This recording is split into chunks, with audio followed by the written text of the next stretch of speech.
무슨 문제가 발생하면은 제일 먼저 해야 할 일이 그 일이 왜 일어났는가 원인을 분석하는 것이 가장 급선무입니다.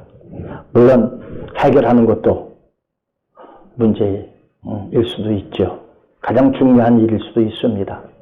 그러나 무엇보다도 재발될 것을 방지하기 위해서는 원인이 어디에 있었는지를 우리가 먼저 살펴봐야 합니다. 몸에 병이 나면은 의사에게 갑니다. 열이 난다고 해서 해열제부터 줘서는 안 됩니다. 열이 왜 났는지, 그 원인이 무엇인지 먼저 파악을 하고 거기에 맞는 처방을 내려야 됩니다.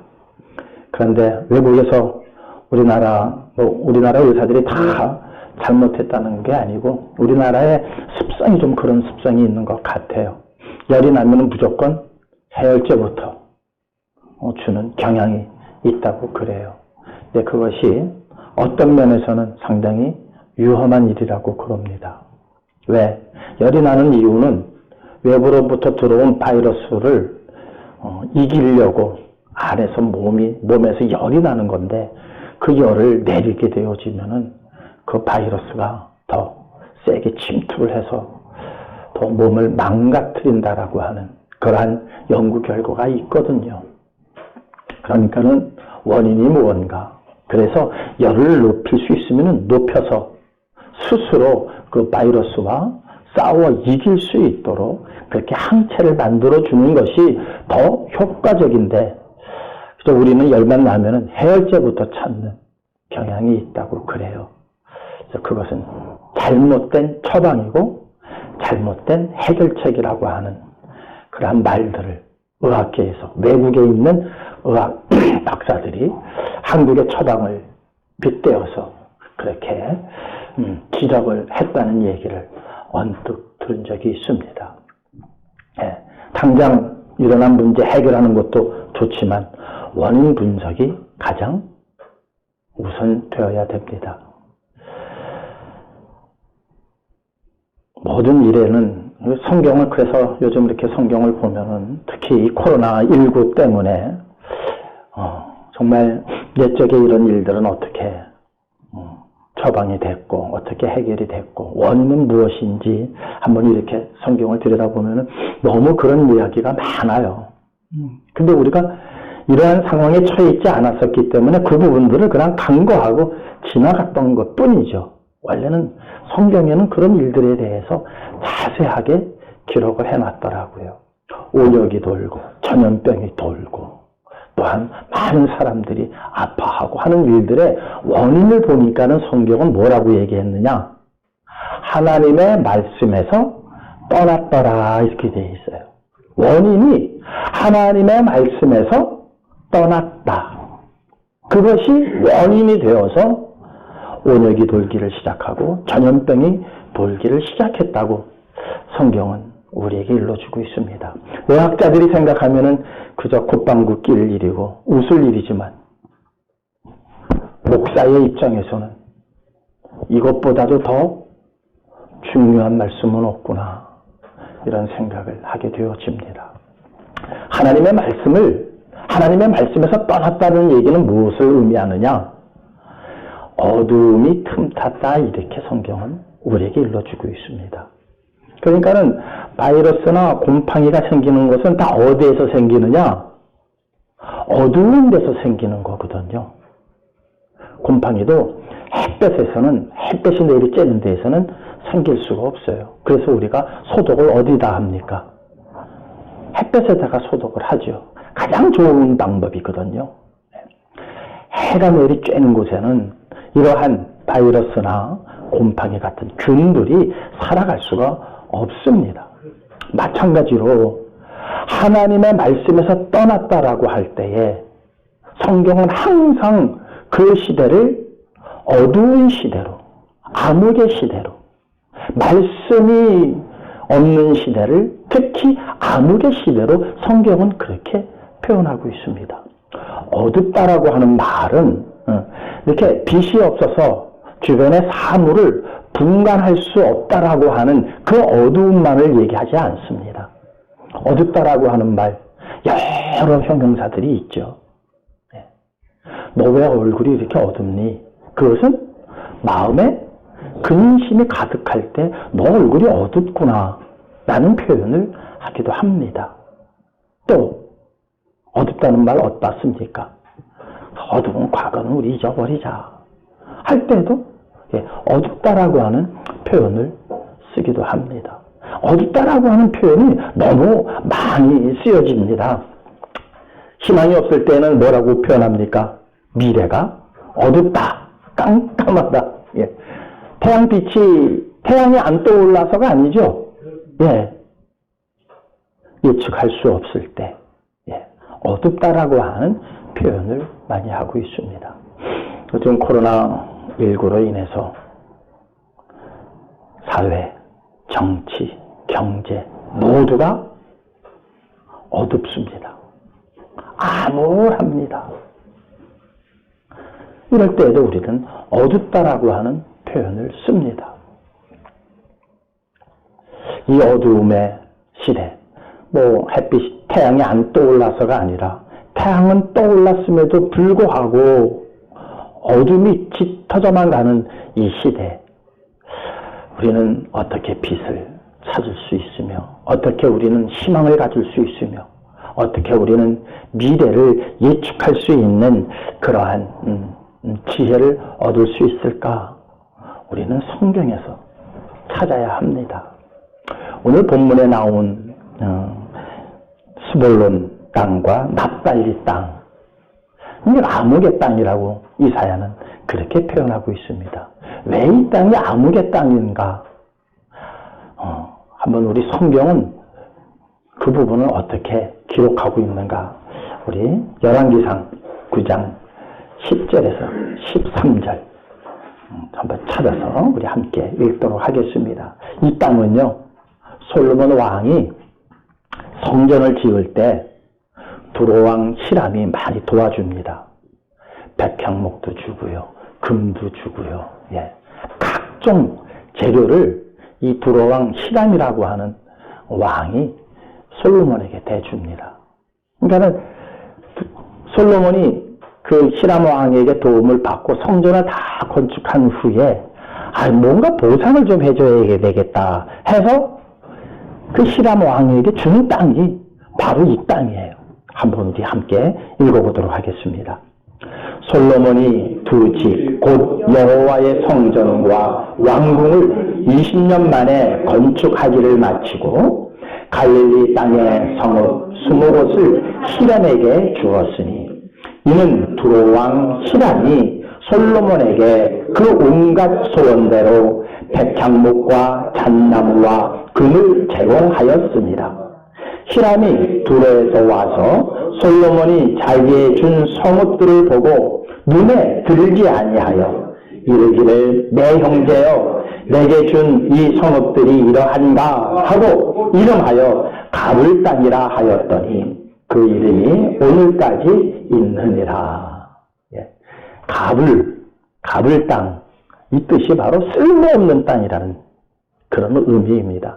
그러니까 실로 그 두로왕 히람이 이제 자기 공로를 인정받아서 땅을 이렇게 솔로몬 왕이 줘서 어떤 땅인가 가봤더니 쓸모없는 땅이었다는 거예요. 쓸모없는 땅. 그래서 이 땅을 다시 되돌려줘 버려요. 우리 역대하 1장 2절입니다. 8장 1절에서 2절 말씀입니다. 함께 읽을까요? 솔로몬이 여호와의 전과 자기의 궁궐을 20년 동안에 건축하기를 마치고 후람이 솔로몬에게 되돌려준 성읍들을 솔로몬이 건축하여 이스라엘 자손에게 거기에 거주하게 하니라. 여기서는 후람이라고 나오지만 똑같은 히람입니다. 두로왕 히람을 발음이 조금 다르게 기록한 것 뿐입니다. 동일 인물입니다. 후람이 솔로몬에게 어떻게 했다? 되돌려줘 버렸다. 얼마나 쓸모없는 땅이었으면 그 땅을 되돌려줬을까요? 그런데 솔로몬이 그 땅에다가 건축을 하고 무엇하게 했다? 이스라엘 사람들로 거기에 살게 하였다. 쓸모없는 땅에 집을 지어서 살게 했다면은 거기에 들어가서 사는 사람들은 어떠한 사람들일까? 요즘 21세기에도 그런 일들이 있습니다. 옛날에는 청계천에 그 판자촌들을 다 정비해서 어디로 보냈습니까? 저 강남에 어디다 보냈잖아요. 그렇게, 그러니까 대개 이렇게 쓸모없는 땅에 집단 거주하게 할 때에는 그 거주하는 사람들의 신분이 어느 정도 우리가 읽을 수 있는 거죠. 그러니까 그 사회에서도 상당히 하층 계급에 있는 사람들, 그들에게 오히려 좀 자활할 수 있는 좋은 땅을 주는 게 아니라 아예 쓸모없는 땅에서, 그러니까 원래 자활의 능력도 없는 하층 계급의 사람들인데 그들을 거하게 한 땅 그조차도 어떤 땅이었는가 봤더니 쓸모없는 땅이었다는 겁니다. 그러니 그곳에서 살아가는 사람들은 정말 내일에 대한 희망이 없는 사람들이죠. 그렇지 않겠습니까? 예. 그래서 이사야는 그 땅을 뭐라고 표현했느냐? 암흑의 땅이라고 표현한 거예요. 암흑의 땅. 오늘 본문에 암흑의 땅이라고 표현하고 있습니다. 흑암에 행하던 백성이, 그 땅에 거하던 백성들을 흑암에 행하던 백성이라고 이사야는 그렇게 기록을 하고 있습니다. 그런데 이 어둡다라고 하는 것은 그냥 미래의 희망이 없는 것으로만 그쳐지는 게 아니더라고요. 아픔이라고 하는 것을 동반하고 있습니다. 이 어두움은 그냥 어두운 그 자체뿐만 아니라 아픔을 동반하는데 거기에 대해서 계시록은 우리에게 이렇게 일러주고 있습니다. 우리 함께 읽도록 하겠습니다. 16장 10절에서 11절까지의 말씀입니다. 또 다섯째 천사가 그 대접을 짐승의 왕자에 쏟으니 그 나라가 곧 어두워지며 사람들이 아파서 자기 혀를 깨물고 아픈 것과 종기로 말미암아 하늘의 하나님을 비방하고 그들의 행위를 회개하지 아니하더라. 어두움은 그 어두움 자체로 끝나는 게 아니라 그 어두움이 함께 가져오는 것이 있으니 바로 아픔이라는 겁니다. 얼마나 아픈지 자기 혀를 어떻게 할 정도로? 깨물 정도로. 예. 근데 어두움의 원인이 항상 어디에 있다고 그랬죠?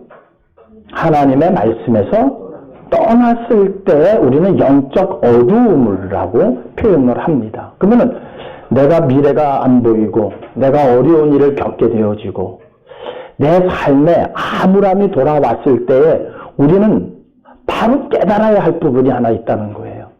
바로 뭡니까? 하나님의 말씀으로 돌아가는 겁니다. 돌아가는 순간 우리에게 빛이 비춰집니다. 빛이 비춰지게 되면은 우리 생물학적으로도 마찬가지로 바이러스가 다 죽게 되는 것처럼 우리 마음 안에 있는 근심과 걱정이 사라지게 된다는 사실입니다. 사실 마음의 병이 더 큰 것 아니겠습니까? 육신의 병도 중요합니다. 그것을 의학의 기술을 통해서, 의술을 통해서 우리가 고침을 받아야 할 때는 반드시 의사를 찾아가서 고침을 받아야 됩니다. 그러나 그 아픔만, 그 육신의 고통만 해결된다고 해서 모든 어둠이 사라지는 게 아니라는 겁니다. 원래의 원인은 어디에 있었다? 하나님의 말씀에서 떠날 때에 어둠이 탐타는 것이 성경이 우리에게 가르쳐주는 교훈이거든요. 그때 우리는 다시 하나님께로 돌아가면 됩니다. 그런데 오늘 계시록에는 뭐라고 했느냐? 사람들이 오히려 어두움 속에서 아픔의 고통이 닥칠 때에 그것이 지나쳐서 자기의 혀를 깨물 정도로 아픔이 우리에게 다가올 때에 대부분의 사람들이 어떻게 하느냐? 하나님을 비방하더라. 하나님을 원망하더라. 뿐만 아니라 하나님의 일을 회방하더라. 이것이 이 세상 돌아가는 모습이라는 겁니다. 많은 사람들이 얘기를 합니다. 예배 드린다고 해서 뭐 바이러스 19가 어떻게 해결되겠느냐 라는 얘기 많이 합니다. 저도 동의합니다. 오늘 당장 우리가 예배 드리고 기도 드렸다고 해서 코로나19가 없어지는 건 아닙니다. 그러나 우리가 이 드려지는 이 예배, 하나님의 말씀에 순종하고 하나님의 말씀을 듣고 내 마음에 하나님의 진리의 빛을 받아야 되겠다라고 하는 이 열심은 결국 코로나19를 이겨내는 큰 원동력이 된다는 사실입니다. 우리는 이 사실을 간과해서는 절대 안 됩니다.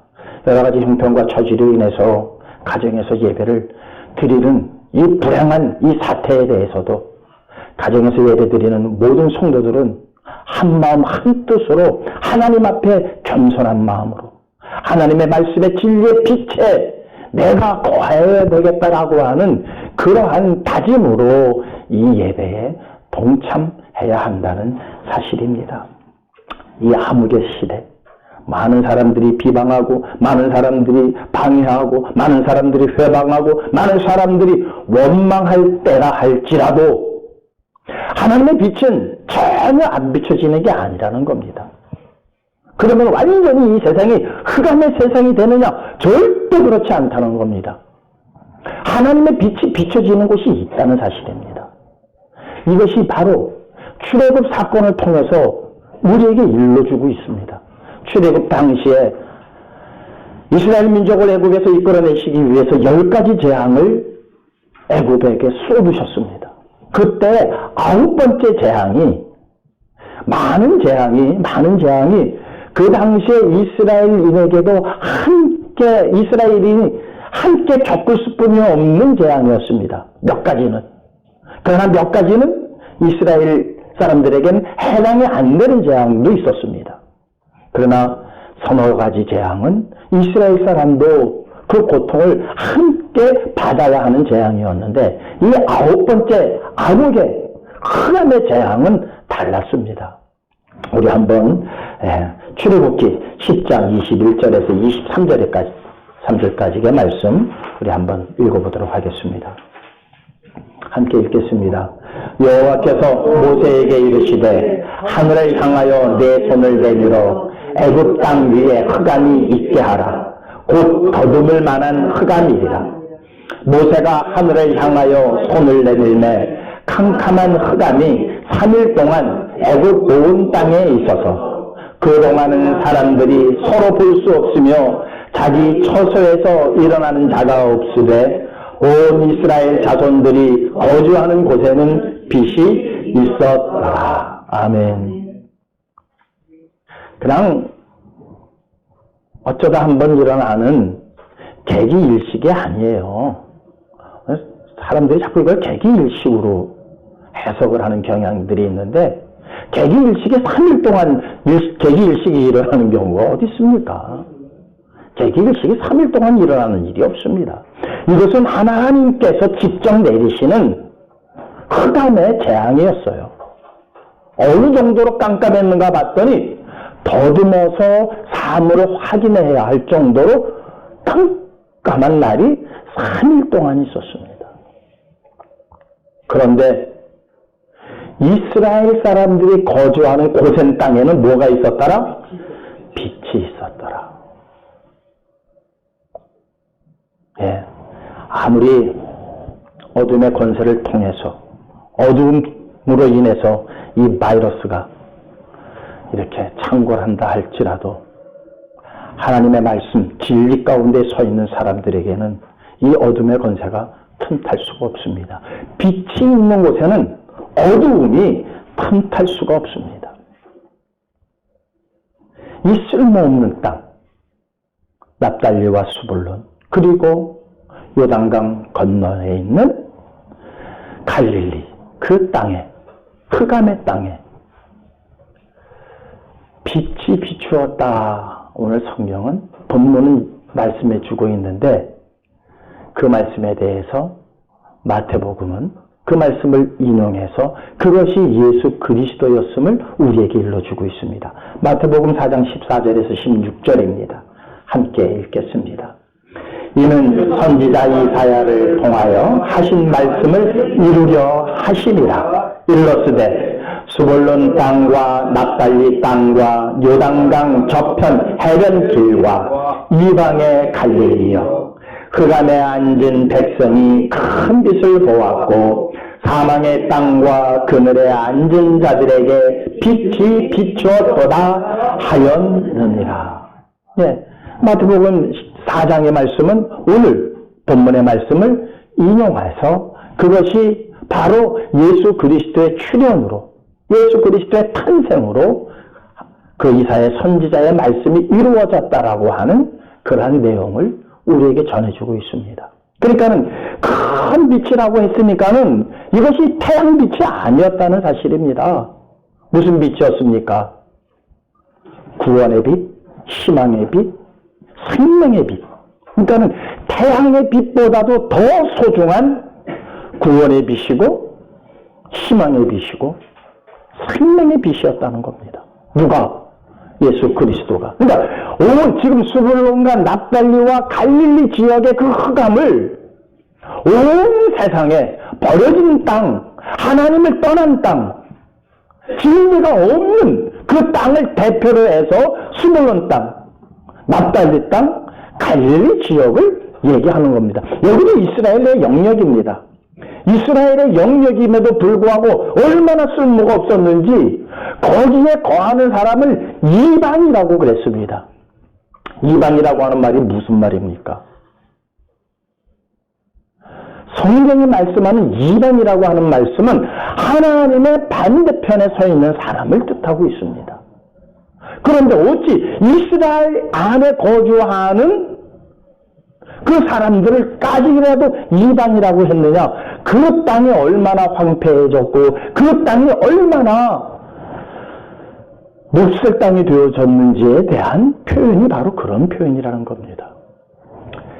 갈릴리 지역 그 땅은 그 당시에 전쟁이 많았었죠. 그래서 외국에 또 군사들이 또 들어오기도 하고 했던 그 지역에 바로 외국의 병사들이 머무는 그런 땅입니다. 그러니까 외국 병사가 머물렀다는 것은 이미 외국 문물이 들어왔고 그 땅은 순수 그 민족의 혈통을 잊어버리는 땅이 되어버렸다는 겁니다.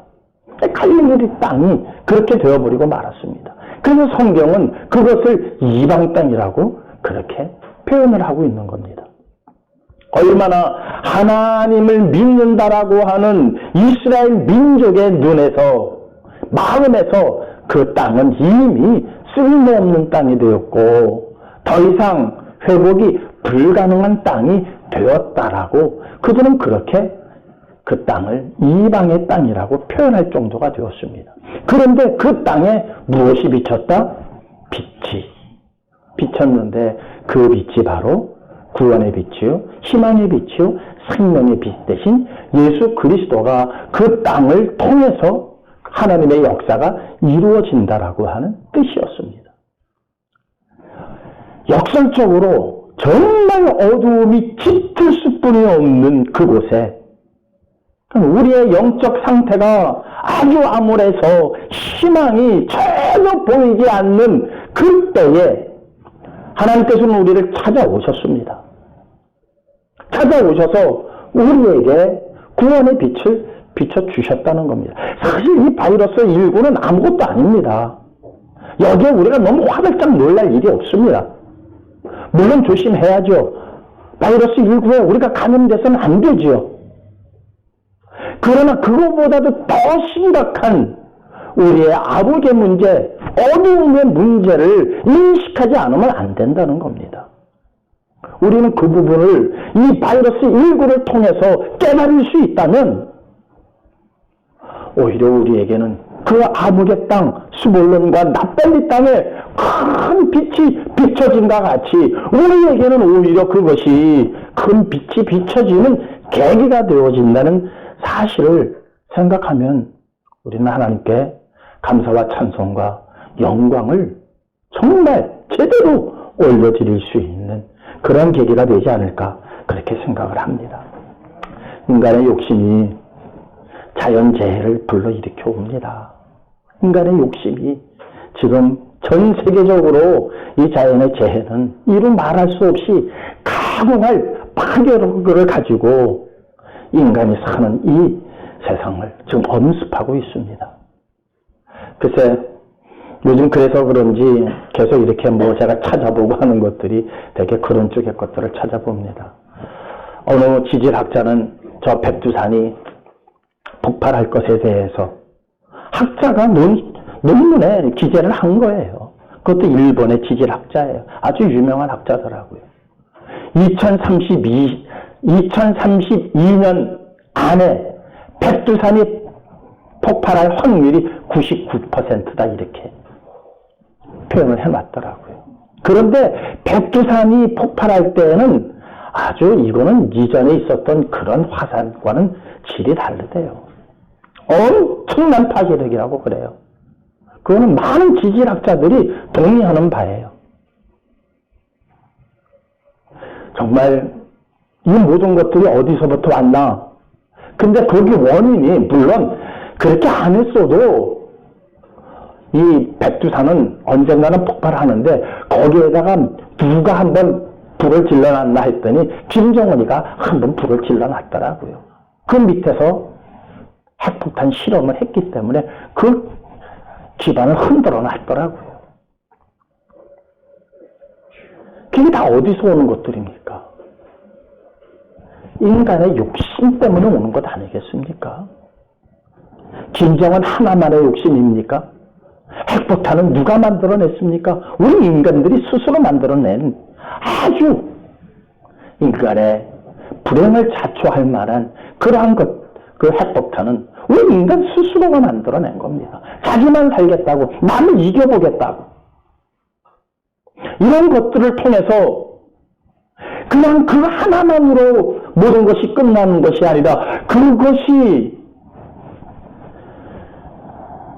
온 세상 곳곳에 끼치는 영향은 그거 하나로 끝쳐지는 게 아니라는 거죠.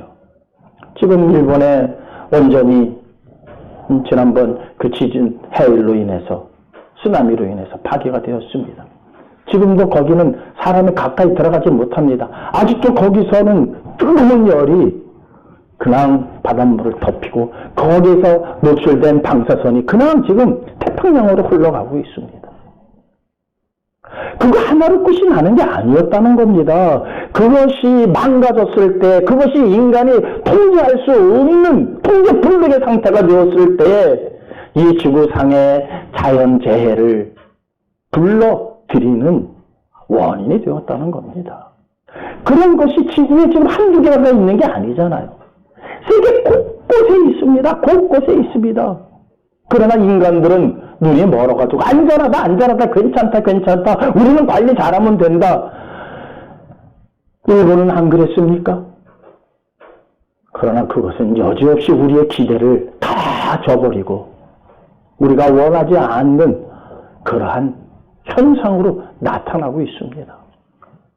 그 원인이 하나님의 말씀에 떠나서 이 일이 생겼다라고 누가 인식하겠습니까? 어느 과학자가 그것을 받아들이겠습니까?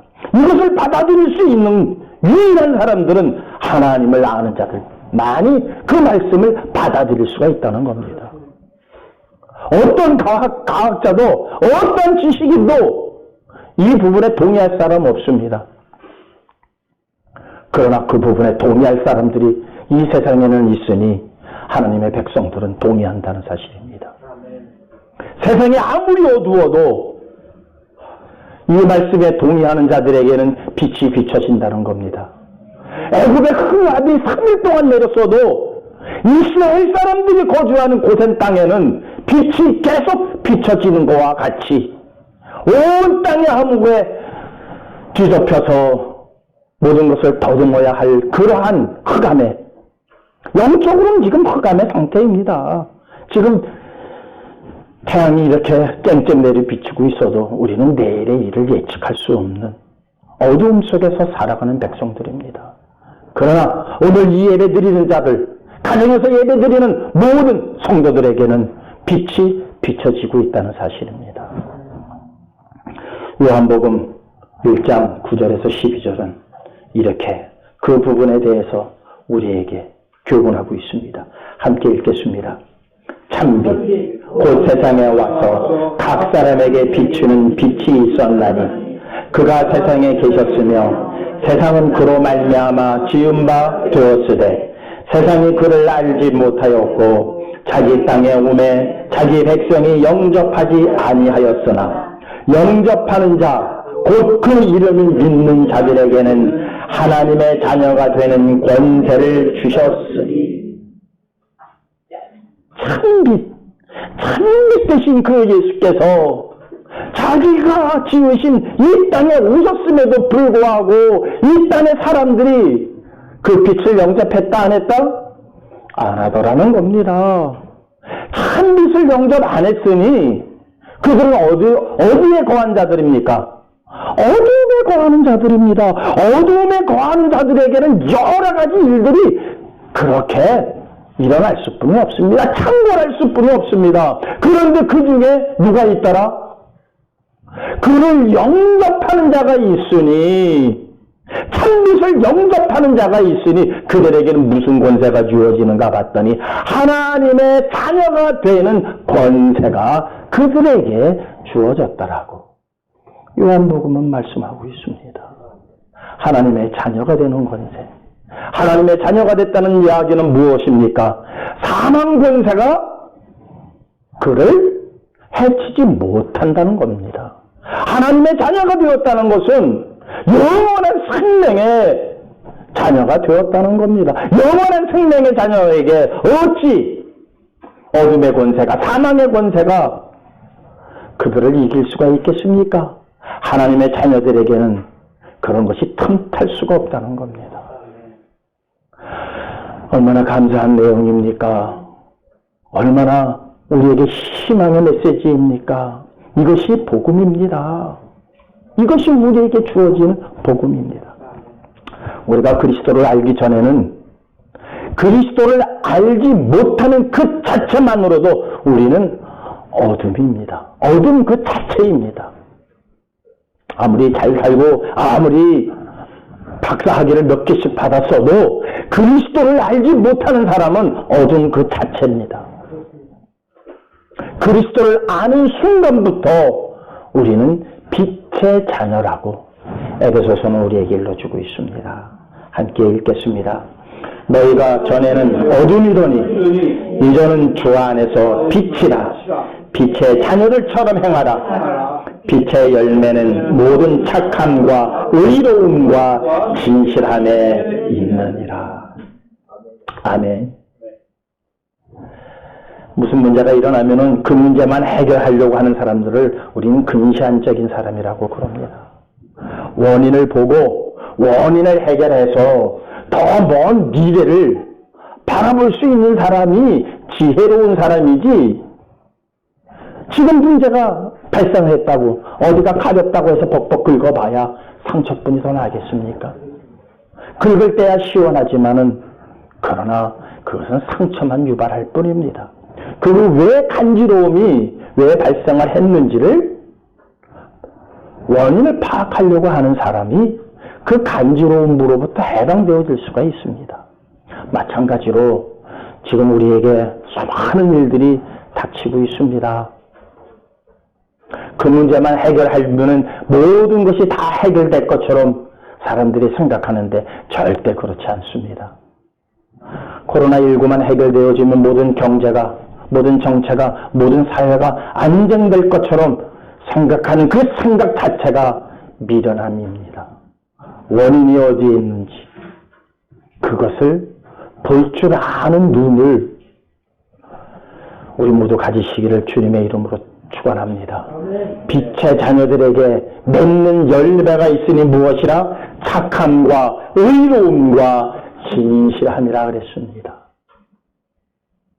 사랑하는 성도 여러분, 이 착함과 의로움과 진실함이 이 세상 살아가는데 얼마나 미련한 방법인지 우리 모두는 지금까지 경험했습니다.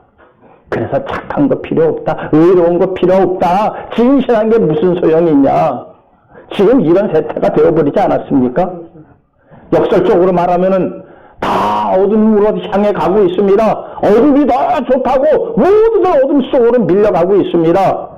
그러나 빛의 자녀들이 맺어야 할 열매, 끝까지 고집해야 할 열매가 있으니 착함과 의로움과 진실함이라는 사실입니다. 지금 그것이 지는 것 같고 그것 가지고는 안 될 것 같은 어두움 속에 있기 때문에 모든 사람들이 이것을 거절하고 하나님을 비방하고 하나님을 원망하고 하나님을 해방하지만 빛의 자녀들은 오히려 이 일만이 살 길이라고, 이 일만이 해결의 유일한 방법이라고 그 열매를 맺는 일에 충실한다는 겁니다. 그것이 착함과 선함과 진실함입니다. 착함과 선함과 진실함은 모든 것을 이길 수 있다는 것 우리 다 알고 있지 않습니까? 머리로만 알고 있을 뿐이지, 머리로만 알고 있어서 문제이지, 머리로 알고 있던 이 착함과 선함과 진실함의 열매가 우리 모두 가슴으로 내려오시기를 주님의 이름으로 축원합니다. 우리는 결국 이길 겁니다. 바이러스 19가 우리를 결코 넘어뜨리지 못할 겁니다. 무엇 때문에? 착함과 선함과 진실함은 그것이 빛이기 때문에 어둠 속에서만 활동할 수 있는 이 바이러스는 결코 이 밝은 빛에 행하며 이 밝은 빛의 열매를 맺는 주의 백성들에게는 절대로 틈타지 못합니다. 틈타지 못하도록 하나님께서 보호해 주실 것입니다. 이 믿음으로 이 어려운 사태를 다 이겨내실 수 있는 우리 모두 되시기를 주님의 이름으로 축원합니다.